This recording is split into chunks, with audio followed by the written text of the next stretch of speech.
Estimadas y estimados estudiantes de la asignatura Educación Costarricense, sean cordialmente bienvenidos a este segundo video explicativo de las temáticas que serán evaluadas en la segunda prueba escrita ordinaria de la asignatura Educación Costarricense.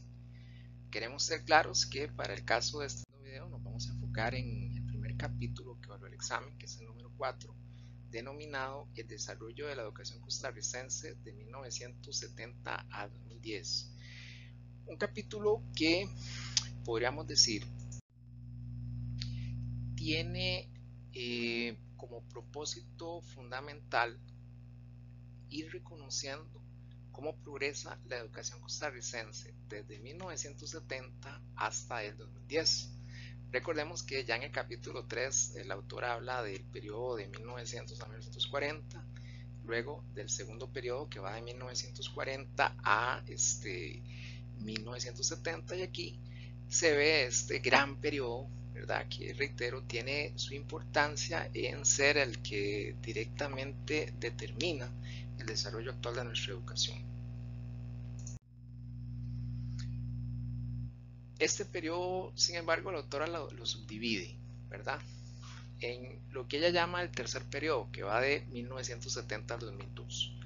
Quiero ser muy claro que este tema de los años no es tan prioritario en el examen. Yo lo voy a estar usando para hacer más clara mi explicación, pero no es algo que haya que memorizarse y manejar casi que al dedillo al momento de hacer el examen. ¿Está bien? Bueno, el periodo del 70 al 2002 tiene 4 grandes características.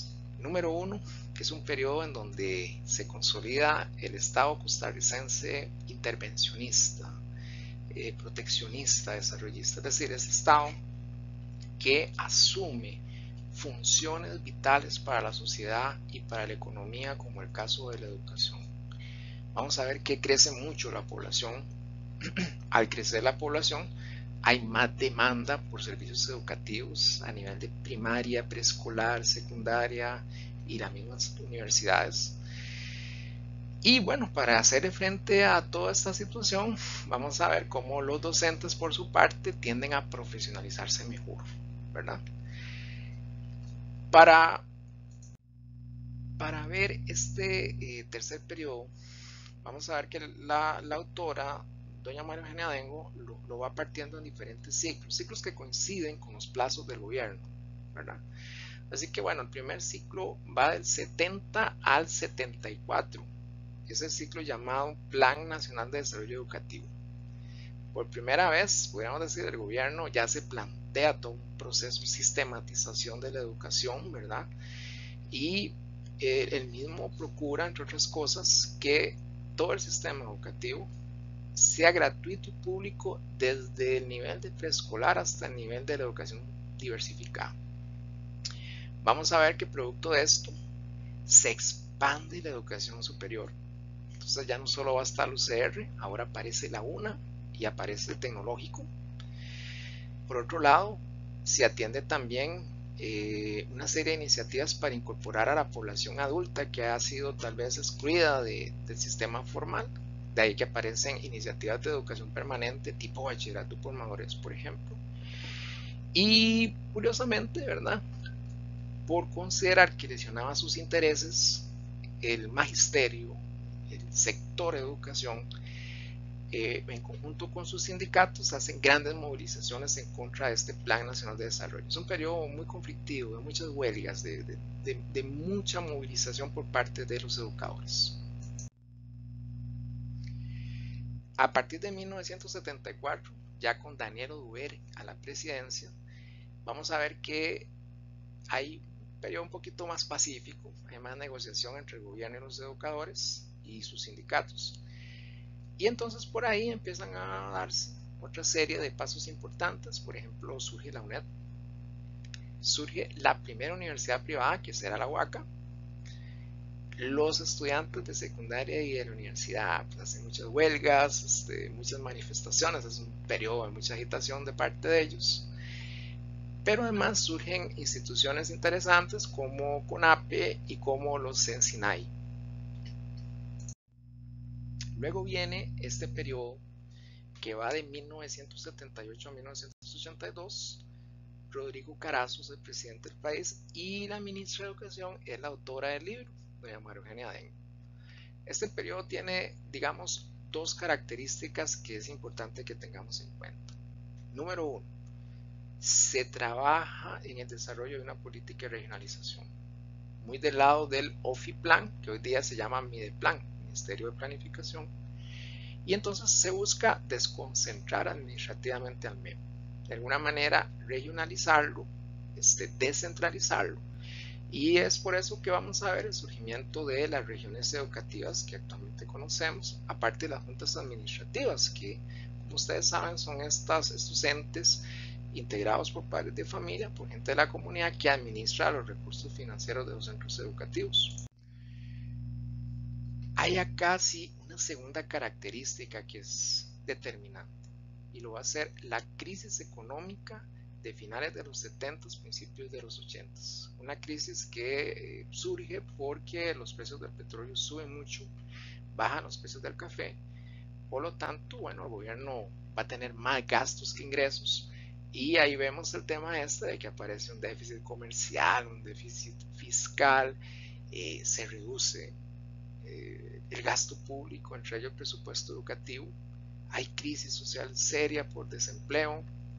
Esto impacta a nivel de que se presenta deserción escolar y a los gobiernos no les queda más, a los gobiernos siguientes a esta crisis, que negociar con el Banco Mundial, con el Fondo Monetario Internacional, el desarrollo de ciertos créditos a cambio de hacer una serie de estructuras o ajustes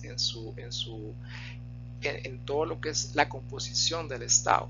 Esto incluiría pues cierre de instituciones o privatización de las mismas, igualmente despidos de personas, pues una situación bastante seria. De ahí que vamos a ver el segundo, bueno, el posterior a la crisis, este periodo del 82 al 86, con Luis Alberto Monge de presidente, donde hay una recomposición de la educación, una nueva gestión, una nueva política educativa, se empiezan a elaborar libros de texto del MEP, cosa que es muy importante, como los libros Hacia la Luz, y se empieza a hacer un foco en el eje de valores, que lo vamos a seguir viendo en los próximos periodos.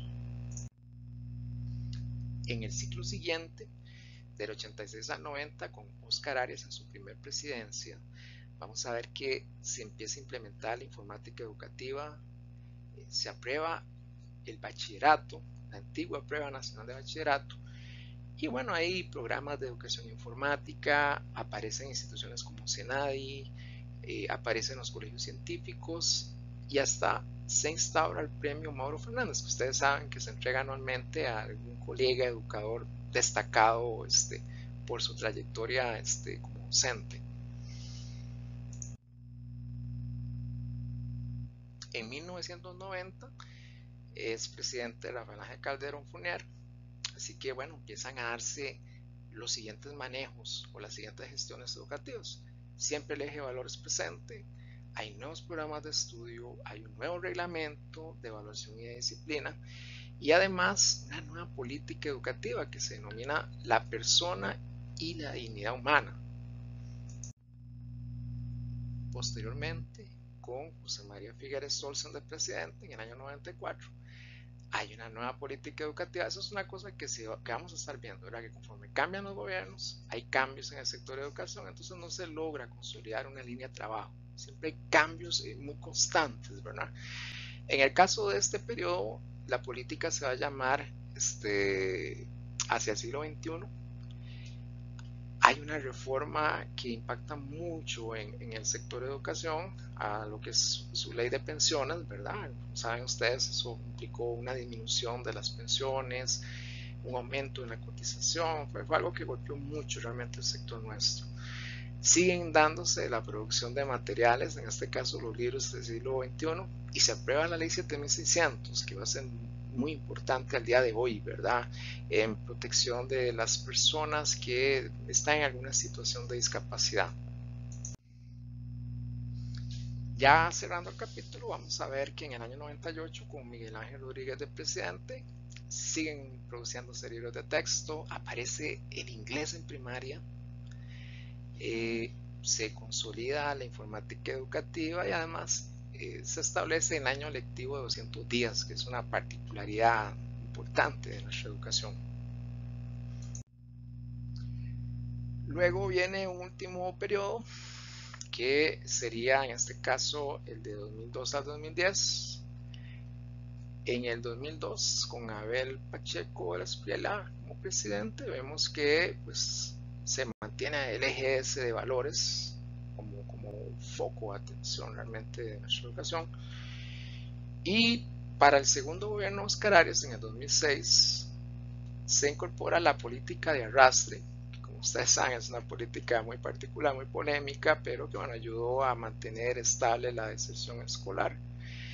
Y se desarrollan algunas estrategias de educación intercultural. Así que bueno, de esa manera ya podemos ir entendiendo cómo es que evoluciona, cómo es que se desarrolla la educación costarricense hasta el día de hoy.